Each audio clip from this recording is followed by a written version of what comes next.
Hi guys, it's Aegis here. So today I'm here with a Link Joker deck profile, and it will be a Star-vader one.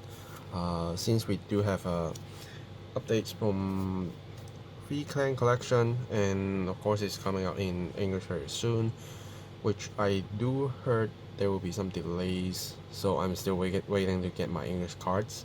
But of course I'm a JP main, so I can still do all the deck profiles first. Been playing with this deck for a while recently. I actually get to play other stuff first before I actually play this one, even when the weekend collection come out.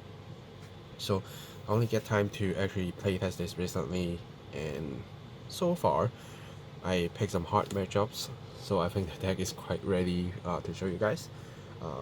Compared to before, when we only have Chaos Breaker and 2 Starvaders, the deck is a lot easier to run now, and you do have a lot of functions. They are not like extraordinary and such, but they're good support. So let's quickly look into the deck content. So starter, again, you don't need to worry about which one you use as long as you're happy with it. That's fine, at least in the formats. Then I'm running 4 of the Chaos Breaker. In the end, he's still the best grade 3 Starvader that you want to use. You only have 2 options, but he's still a better option. And sometimes you will rather ride him first, depending on the situation, because he can start stealing markers. And it really depending on how your opponent's matchup is. If they are very good at bouncing cards back to their hand or cleaning their own board so you can't lock a lot of things, then you probably would prefer to use Chaos Breaker, because as long as there's one unit on the field that gets unlocked, you at least can steal some marker. So you can still do some stuff, and since you give your opponent at least a force marker if you use the counterblast 1 to do that, and of course lock them a card if they have any, then you can start at least stealing some markers, which is very important, because in this deck you might not be able to get to rewrite so many times. Not that you don't have the options, but this deck is not extremely good at defending yourself without locking any front row units. I think I would like put it this way, because I really choose a very hard matchups that, for example, with Niwatama, they always bound their own stuff. And then when I tell them to lock a card from top deck, they always go to the back row. So they always have front row empty, and then during their turn they play new cards, and those cards will bounce back or just go anywhere else or go into soul, whatever. Then the front row is empty again. And from there, if you're starting on graveyard, you can't rely on the heal guardians, because once you get onto grade 3s, they basically don't have effects anymore, and then what you have are just not a lot of cards. And some decks are good at using high power to like crush you. Some decks are good at cutting your own hand size, because again I have a hard matchup, for example Novatama again, that with Daiho-san they just always try to keep you at 4 or less cards in hand before you do the drive checks. So you don't have a lot of cards to actually protect yourself. And what you can do to try to flip the table around is to try to steal the markers. So if they don't have the protect markers, they don't have the XL markers to push you, or even the force marker to push you, then at least you can, while you do, because they are not playing Chaos Breaker, then you can at least trying to use that to flip the table around. It's not easy, but at least you do have a chance. Also, Chaos Breaker is a good plus 10k attacker on both Vanguard and Riga Circle, as long as there is a lock card, and so far this is not that hard to achieve. You always have a chance to at least create a lock card. You might not be able to unlock stuff, but at least you get to lock stuff. Also, last point before I go to the next card is that don't just spam the first skill when during unlock retire, because sometimes you do want to at least have some units still stays on the field so that you can lock them, or when you unlock something and lock another target, then at least you have the target. So do be careful about that. Don't spam it, play carefully, and he can do a lot of good stuff. And next, 4 of the Infinite Zero Dragon. So this is our old brick ride, and now being a new card, new support getting back to the deck. When appears on Vanguard Circle, or being right on top, you can counterblast 1 and discard 1 card. Then choose one of your opponent's regard and lock it. If you have 4 or more damage, instead of 1, you can lock 1 each from front and back row. Now, the effect itself looks impressive, and don't get me wrong, it is good, but you do need to at least drop a card from your hand. Now, again, back to the hard matchup again, which is like Novatama, always limit your hand. Now, and you do need to counterblast 1 and discard a card to at least lock a card. And if your opponent is very good at cleaning their own field, then you probably won't have 2 targets even when you have 4 damage or more. So, which makes this card a little bit weaker than I think. But if you are not facing those kind of matchups, then you probably can see this card as a very good card, because he can simply just lock 2 cards, and also his second skill, during your turn, as long as your opponents have a lock card for each one there is, you get 5k plus. So he can tune his power already. So, and even on the Vanguard Circle. So you don't always need to put Force Marker in your Vanguard Circle. And you can just pump your regards, and still with some kind of attacking power, which this card, don't get me wrong again, is not bad, but because I have a very hard matchups, so I can't fully see the good part of it. Maybe that I will phrase it that way.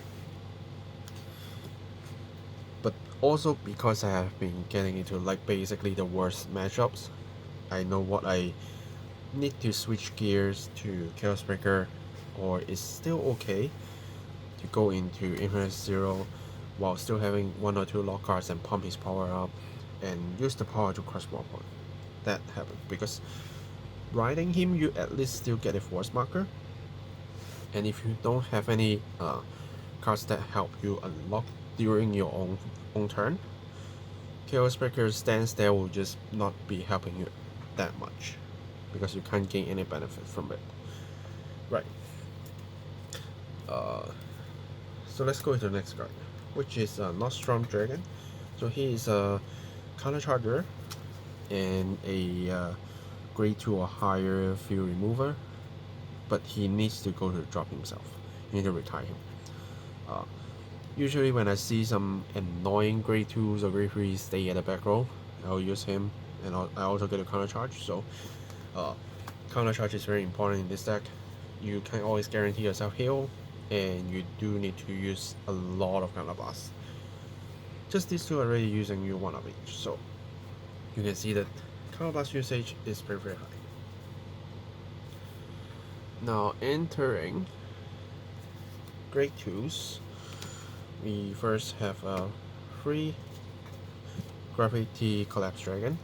So he is a speed ride that when you run on grade 2, you can at least try to bait your opponents to guard this attack, or if they do allow this to hit, you can try to at least search for a Infinite Zero Dragon and start locking stuff, while opponents might try to rush you. This is a little tech there, but you don't always have to use it, because it really depends on the deck type, but at least you do have the chance. Because we don't have Stride in Free Premium, so being able to get onto grade 3 first sometimes helps you a lot. And like before your opponents touch their own regards to retire, bounce, gain soul, use whatever effects that they might be key for the regards that they are going to play on the next turn, you get a chance to lock them first. So just a little trick, but I think it's very helpful. Now, next will be another Starvader, which is a secret name. So, of course, if you do play Starvader in V Premium, you know this card is important. He helps your Vanguard gain crit. He helps to create lock cards. And the funny part with this deck, with this card, is it's actually very good against Genesis with the support. Because with Genesis, they have I think it's Fortuna, that they can foresee the future, they can plan that, which they will plan the top card, the first damage that they are taking is like a trigger. But this completely destroys that. Because if they plan that there, you just play this card counterblast 1, that card will just go down as a lock card. Which you ruins your opponent's thinking a lot. Because they never know how many copies you have in your hand, especially early games. So they need to stack their own cards very, very carefully. But sometimes you just don't have it, and you hit them for the first damage, they know it's not a trigger. So that can really ruin their plans. And this card can somehow still gain 10k quite easily, because as long as your opponents don't put the lock card to the front row, you get 10k, which is quite easy. And with Force Marker, you can at least pump it to 30k, which is why I like it still. And a very important key card in the deck. And then 4 of the Colony Maker, another new support with Infinite Zero. Instead of counterblasting, this card actually use Soul, but you also need to discard a card from your hand.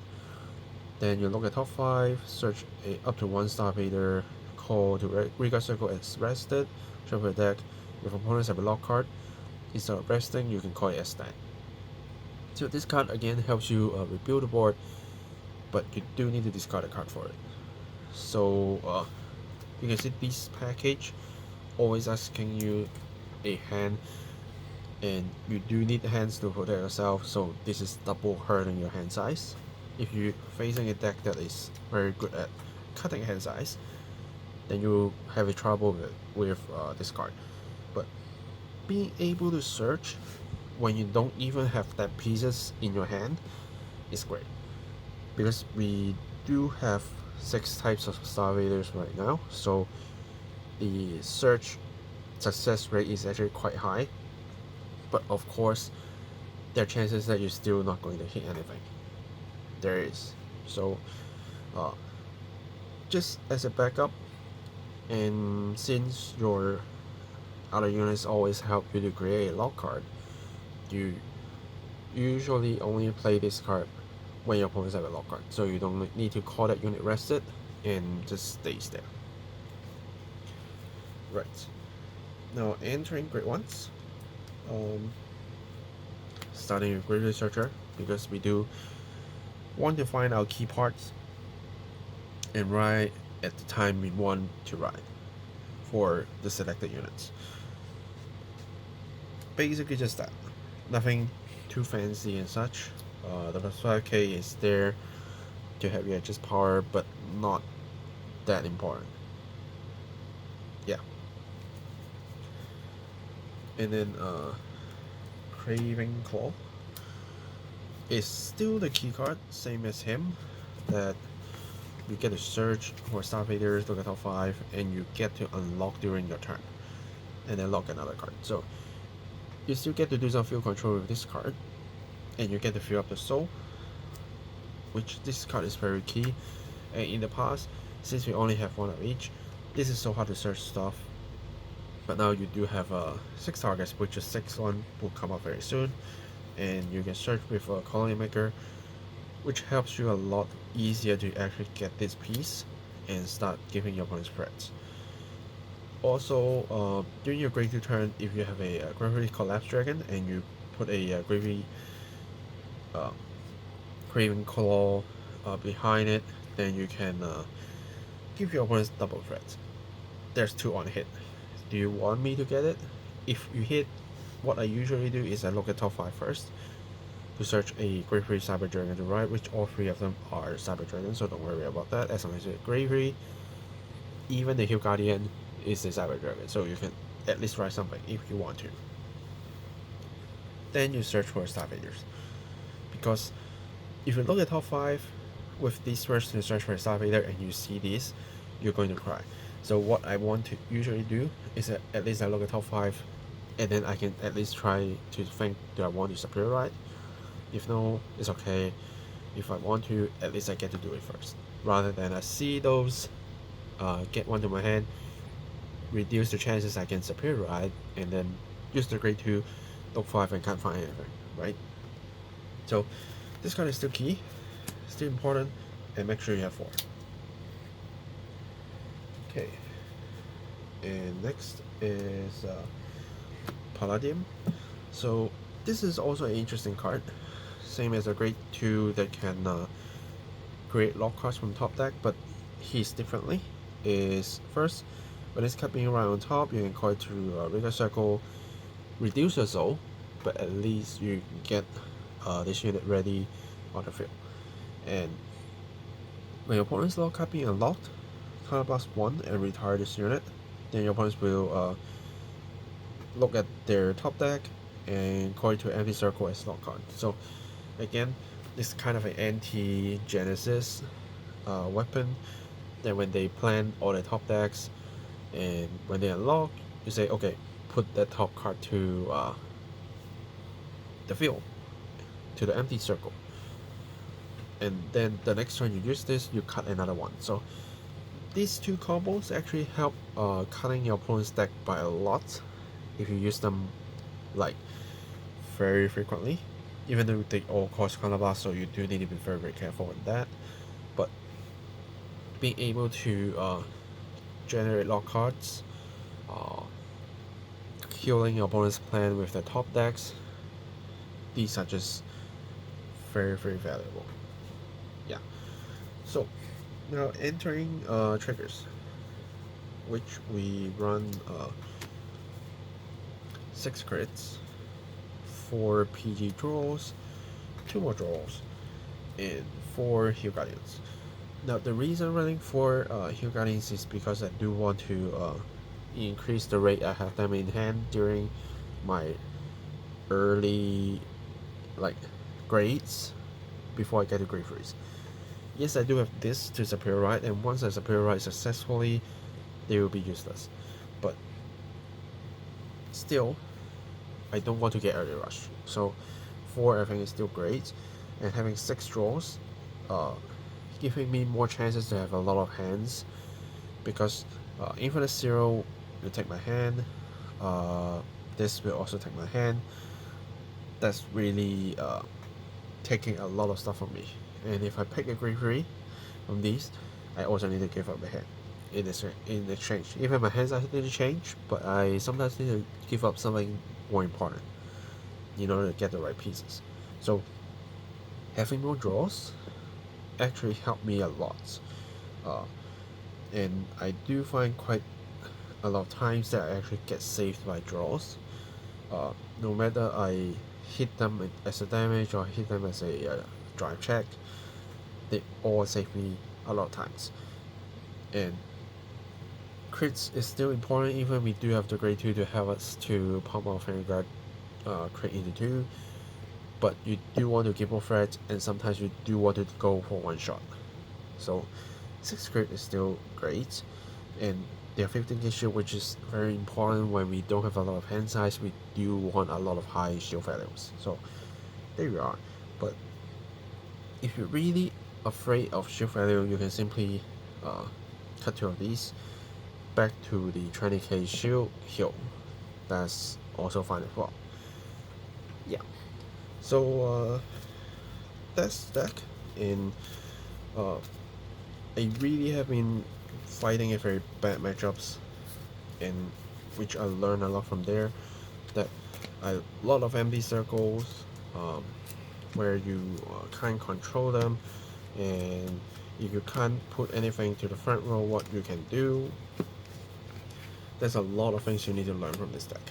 But when you are facing other clans like Nova, which I first faced Nubatama, which is a hard time. I got very limited hand size, always get unit bounce back to my hand, always get empty field on my opponent's board, so I can't lock a lot of stuff.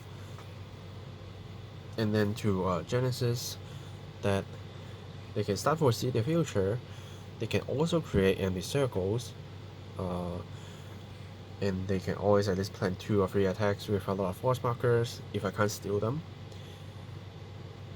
And then to like Novas, that when I see Nova, is kind of like I completely shut them down, because if they rush me, they give me a lot of targets to lock. And if the units get locked and the markers got stolen, they can't simply recover, because if the units are locked, they can't do a lot of things. They can't generate advantage, they can't draw a lot of cards, and you can just win from there. So I did taste the hardest matchups and some easier matchups, but I think it's because I did taste the hardest matchups, which makes the easier matchups a lot easier. So when you try this deck out, do make sure you find some hard matchups to try. I can tell most of the time you're likely going to lose, but from there's a lot of experience you can learn. The targets that I would suggest you to train yourself with is Nubatama, Genesis, Grand Blue. Usually these 3. These 3 are very good at creating empty circles, and you can train yourself in how you limit your opponents to attack, how you limit their options and such, and how you steal their markers so that you can make sure they don't have the defensive they wanted to have, and see how you can win from there. Yeah, so that's it for this deck profile. If you want to see more deck profiles, more deck fights, make sure you subscribe. If you like this deck profile, give this video a like, and I will see you guys in the next video. Signing off.